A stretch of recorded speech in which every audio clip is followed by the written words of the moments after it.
కర్నూలు జిల్లా ఆలూరు ఎమ్మెల్యే విరూపాక్ష అరెస్టుపై వైఎస్ఆర్సీపీ నేతలు ఆగ్రహం వ్యక్తం చేశారు. కర్నూలు సమీపంలోని పంచలింగాల సబ్ జైల్లో ఉన్న ఎమ్మెల్యేను మాజీ ఎమ్మెల్యే గంగుల నాని, వైఎస్ఆర్సీపీ నేత బైరెడ్డి సిద్ధార్థరెడ్డి పరామర్శించారు. ఈ సందర్భంగా మాట్లాడుతూ ఎమ్మెల్యేపై అక్రమంగా కేసులు నమోదు చేసి జైలుకు పంపారని ఆరోపించారు. రాజకీయ కక్ష సాధింపులకు పాల్పడుతున్నారని విమర్శిస్తూ ఈ వ్యవహారంపై పార్టీ పోరాటం కొనసాగుతుందని తెలిపారు.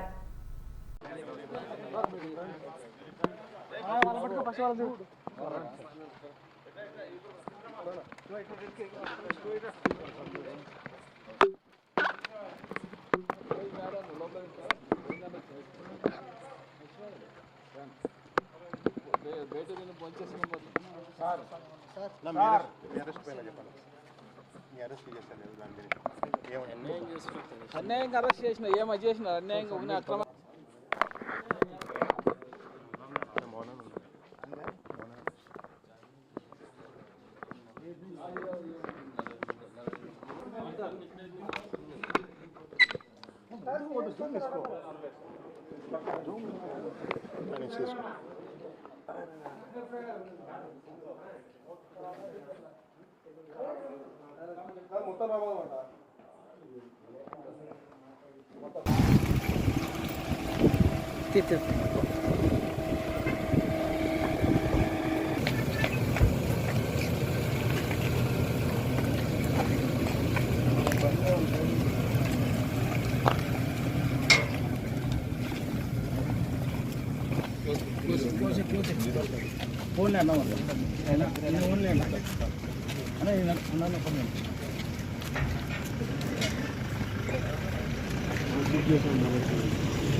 ఈ నెల 2వ తారీఖున ఆలూరు నియోజకవర్గంలో ఆలూరు శాసనసభ్యులు విరూపాక్షి గారిపైన, ఆయన సోదరునిపైన, అలాగనే వైసీపీ కార్యకర్తలపైన తెలుగుదేశం పార్టీ వాళ్ళు దాడి చేయడమే కాకుండా తిరిగి మళ్ళీ వాళ్ళపైనే అటెంప్ట్ మర్డర్ కేసులు పెట్టి ఈరోజు విరూపాక్షి గారిని, శాసనసభ్యుల్ని అరెస్ట్ చేయడం జరిగింది.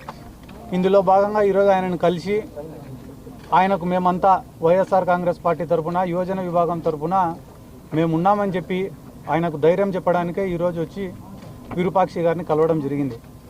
ఒక బాధాకరమైన సంఘటన ఏమ్రా అంటే, గడిచిన 2-2.5 సంవత్సరాలుగా ఈ రెడ్ బుక్ రాజ్యాంగంలో దాడులు వాళ్ళే చేస్తున్నారు, మళ్ళీ తిరిగి కేసులు పెడుతున్నారు. చిన్న చిన్న వాటి నుంచి పెద్దదాని వరకు అమాయకులను ఇబ్బందికి గురి చేస్తూనే ఉన్నారు. కానీ ఈరోజు పరాకాష్ట ఎక్కడికి పోయిందిరా అంటే, ఒక ఎమ్మెల్యేకు కూడా రక్షణ లేదు ఈ ఆంధ్ర రాష్ట్రంలో అని చెప్పి తెలియజేస్తూ విరూపాక్షి గారిని అరెస్ట్ చేయడం జరిగింది. పాపం ఆయన ఒక రైల్వే కాంట్రాక్టర్, ఆ తర్వాత జెడ్పీటీసీగా పనిచేసినాడు, ఆ తర్వాత ఆలూరుకు ఎమ్మెల్యేగా గెలిచినారు. తెలుగుదేశం పార్టీ వాళ్ళు దాదాపుగా ఆ ఆలూరు నియోజకవర్గంలో గెలిచి ఇప్పటికి 30 ఏళ్ళు దాటిపోయింది నాకు తెలిసి. వాళ్లకు గతి లేదు, ఆ ఆలూరు నియోజకవర్గంలో గెలిచే ప్రసక్తి లేదు. రేపు స్థానిక సంస్థల ఎన్నికలు జరిగినా కూడా వాళ్ళకి ఎటువంటి ఉపయోగం లేదని తెలుసుకొని మొన్ననే చంద్రబాబు నాయుడు గారు వచ్చినారు అడిగి. ఈరోజు వాళ్ళే దాడి చేసి ఎమ్మెల్యే గారి పైన మరొక 34 మంది పైన, 27 మంది పైన ఒక కేసు, 43 మంది పైన ఇంకొక కేసు, దాదాపుగా 3 కేసులు నమోదు చేసి వీళ్ళని ఇబ్బంది చేసే కార్యక్రమం చేస్తున్నారు. ఎవరైనా వేడకండి, మీరే ఆలూరుకు పోయి విచారించుకోండి. విరూపాక్షి గారి పైన ఈ రోజు వరకు ఎటువంటి క్రిమినల్ రికార్డు కానీ, క్రిమినల్ కేసులు కానీ లేవు. అటువంటి వ్యక్తి పొద్దున్న లేస్తే రాత్రి వరకు కష్టపడడం మాత్రమే తెలుసు. ఏ కార్యకర్త అర్ధరాత్రి ఫోన్ చేసినా పలకడం మాత్రమే తెలుసు. ఆయన ఎమ్మెల్యే కాకముందు నుంచి కూడా పార్టీ కార్యక్రమాలైనా, ప్రభుత్వంతో ఏదైనా పని చేపించాలన్నా అహర్నిశలు కష్టపడుతున్నాడని ఒక మంచి పేరుంది. కాబట్టి 164 సీట్లు తెలుగుదేశం వాళ్ళు, కూటమి వాళ్ళు గెలిచినప్పటికి కూడా ఆలూరు నియోజకవర్గంలో విరూపాక్షి గారు ఎమ్మెల్యేగా గెలిచినారు. అటువంటి వ్యక్తి పైన ఈరోజు ఇంత దౌర్జన్యం చేసి, వాళ్ళ కార్లు వెళ్ళగొట్టి, వాళ్ళ తమ్ముడికి ఫ్రాక్చర్ చేసి, మళ్ళీ తిరిగి వీళ్ళపైనే 307 కేసు పెట్టడం అనేది చాలా దుర్మార్గం. ఇది పోలీసుల యొక్క ఫెయిల్యూర్. ఎక్కడైనా టీడీపీ వాళ్ళు, వైసీపీ వాళ్ళు కొట్టుకుంటారు, కేసులు, కౌంటర్ కేసులు పెట్టుకుంటారు, ఇవన్నీ మామూలే. కానీ దాడి చేసిన వాళ్ళపైనే వాళ్ళనేమో ఇడిచిపెట్టినారు, దాడి చేసిన వాళ్ళని. గాయపడిన వాళ్ళనేమో తెచ్చి జైళ్ళల్లో పెట్టినారు. ఇదేం ఈరోజు మాకు కొత్త కాదు. కానీ మీరు ఏ సంస్కృతికి తెరలేపుతున్నారనేది మీరే ఆలోచించుకోవాలి. ఎందుకంటే రేపు వైఎస్ఆర్ కాంగ్రెస్ పార్టీ అధికారంలోకి వచ్చిన తర్వాత మేము సైలెంట్గానే ఉండొచ్చు, కానీ గాయపడినవాడు, దెబ్బతిన్నవాడు, అవమానం పొందినవాడు మర్చిపోతాడా? కులాలు వైఎస్ఆర్ కాంగ్రెస్ పార్టీని ఇడిచిపెట్టి సామాన్యులను కూడా ఇబ్బంది పెడుతున్నారు. ఈరోజు పోలీసులు మా పైన కేసులు పెడతారని మీరు అనుకుంటున్నారు. మా పైన కేసులు పెడితే మేము కనీసం పోరాడుతున్నాం, కానీ సామాన్యులపైన, అమాయకులపైన కేసులు పెడుతుంటే వాళ్ళకి ఎవరికి చెప్పుకోవాలని కూడా అర్థం కావడంలే. ఒక్కొక్కరు కూడా ఒక చిన్న కేసు నమోదు చేయించుకోవాలంటే 1,00,000-2 లక్షల రూపాయలు ఖర్చు పెట్టుకునే పరిస్థితి. అమాయకులపైన కేసులు పెడితే రాజీ చేయించుకునే దానికి 2 లక్షలు 4 లక్షల రూపాయలు ఖర్చు పెట్టుకునే పరిస్థితి. చాలా మంది అరే నక్సలైట్లు అనే వాళ్ళు ఉంటే వ్యవస్థలన్నా బాగా పనిచేసినాయి కదరా ఆ రోజు.